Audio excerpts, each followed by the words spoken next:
C'est une trahison. Je crois que ce qu'elle fait, c'est une insulte. Une forme d'irresponsabilité. À tout le moins, ça laisse circonspect dans une forme d'incompréhension. Il n'y a aucun homme, aucun Français qui mérite de prendre des risques pour une bouffonne pareille.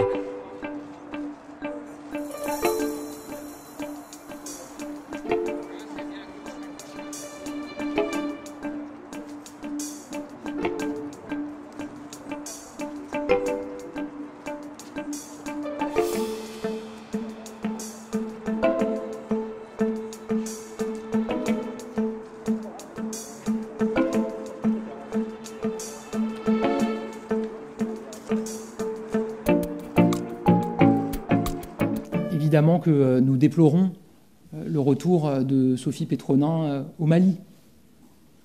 Il y a une forme d'irresponsabilité vis-à-vis de sa sécurité à elle, mais aussi vis-à-vis de la sécurité de nos militaires.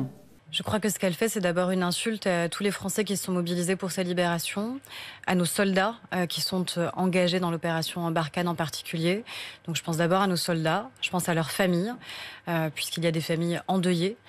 Je crois que ça n'est plus notre problème. De savoir qu'elle est repartie au Mali après plusieurs mois restée en Suisse, entourée de sa famille, en tout cas en partie de sa famille, puisqu'elle a une fille adoptive sur place et évidemment des proches au Mali, particulièrement, surprise et un peu choquée. On va dire, à tout le moins, ça laisse circonspect dans une forme d'incompréhension. On avait tous été très émus par, je crois qu'elle avait passé 4 ans en otage.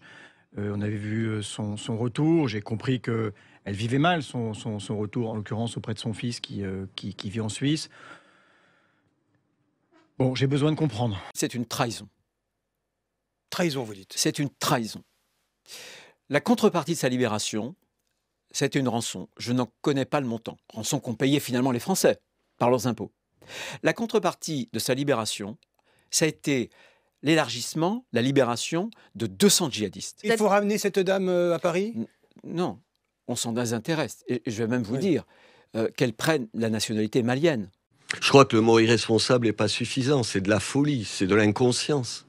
Elle est cinglée, tu te dis, mais maintenant qu'elle y reste au Mali. Et j'espère qu'il ne viendra l'idée personne d'aller s'occuper d'elle si les djihadistes en question la récupèrent. Elle est complètement dingue. Et c'est même indécent. Je trouve ça indécent compte tenu des efforts de la France. On va regarder cette réaction.